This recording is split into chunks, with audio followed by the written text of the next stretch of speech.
je suis Cyril Cantito, donc directeur de la société JHC, qui fabrique ces mallettes qui vous ont été livrées. Donc c'est des mallettes de prise de pression que l'on peut utiliser soit en statique ou soit en dynamique. Pour le statique, on a mis un jeu de raccord, donc 6-20, aussi bien mâle et femelle, avec des raccordements prise d'essai qui peuvent se raccorder sur le manomètre à colonne. Et pour la prise de pression, donc en dynamique, on a un jeu flexible, enfin un jeu de 2 flexibles, donc le flexible 6-20, donc pour les compteurs G4, et le flexible 10-32 pour les compteurs G6 ou G10, donc pour pouvoir prouver en fait au client que la pression délivrée par le réseau est la bonne pression et qu'il n'y a pas de souci du côté JRDF. Donc voilà, donc on a aussi des petits raccords pour faire des prises de pression toujours en basse pression, hein, sur différents diamètres, donc le G1/4, le G1/2 pour les robinets de commande d'appareil.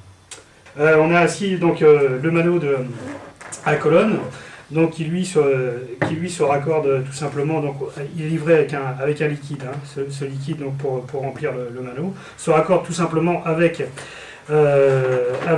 soit avec les flexibles, soit avec les jeux de raccord, par un raccord prise de pression que l'on met ici, et avec le flexible qui est équipé d'embouts que l'on appelle Stobli, on fait le raccordement pour avoir une lecture directe, hein, et donc pas une addition de colonnes, lecture directe de la pression que l'on va avoir, soit en statique ou soit en dynamique.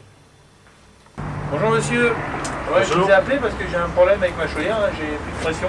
D'accord, bah, écoutez, on va regarder ça. Hein. Ok. D'accord.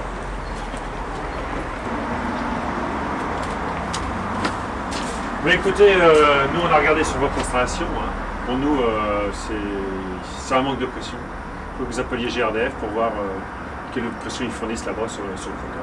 Ok, donc je prends ma facture et je prends le numéro de téléphone qui est sur ma facture. Bah oui, vous les appelez, hein, d'accord, qui viennent voir ça. Hein. Ok, d'accord, je le fais. Allez, bonne journée. Parfait. Merci. Au revoir. Au revoir. Allô, Gaz de France? Bonjour, oui, voilà, j'ai un manque de pression au niveau de ma chaudière, j'ai fait venir mon plombier et donc il faudrait que quelqu'un vienne vérifier la pression au niveau de mon coffret GRDF. Ok, merci. Bonjour monsieur. Bonjour monsieur, Oui, et bah écoutez, j'ai fait venir mon installateur et oui. il a vérifié la pression, il m'a dit que ça venait de votre installation, l'installation GRDF, il y avait un manque de pression. c'est récent Oui, c'est quand j'ai voulu mettre ma chaudière en chauffage. Vous avez changé la chaudière dernièrement, non. Vous n'avez pas fait de modification d'installation? Aucune modification. Bon, écoutez, on va faire le nécessaire, je vais faire une mesure de pression, puis on va regarder ça. D'accord.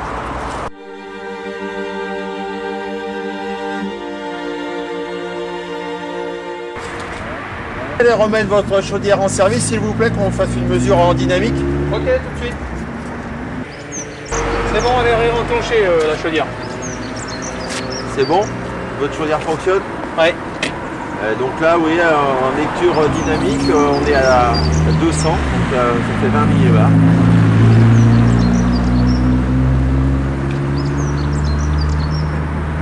Donc en ce qui nous concerne, c'est correct. On est dans la plage. Ok, bah, je rappelle mon plombier.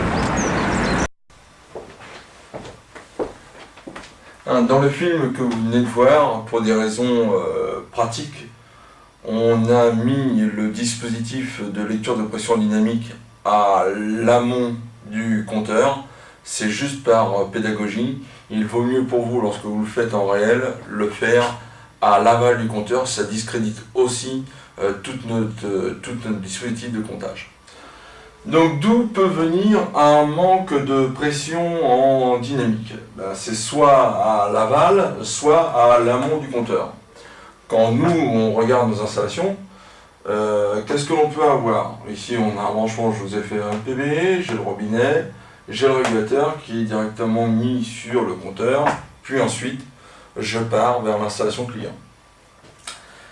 Ça pourrait être au niveau du régulateur, ce que l'on voit à l'entrée, le filtre est bouché par de la glace ou des poussières. Ça pourrait être chez nous, voire même un dysfonctionnement du régulateur. Ce que l'on va mettre en évidence avec la lecture de pression dynamique. Chez le client, qu'est-ce que ça peut être? Ça peut être le client qui vient changer d'installation, il a mis une plus grosse chaudière, du coup le diamètre ne va plus, hein, il n'y a plus assez de capacité par rapport au débit appelé par la chaudière, par rapport à l'installation qui avait été faite initialement. Ou alors ça peut être une installation à un moment donné qui a été écrasée, peut-être par la plantation d'un arbuste ou autre, ou une fuite de gaz qui s'est remplie ensuite d'eau sur un point bas de l'installation. D'accord? Donc pour nous, l'objectif, hein, à chaque fois qu'on est appelé ce genre de diag, il faut bien disculper si on est sur l'aval ou sur l'amont.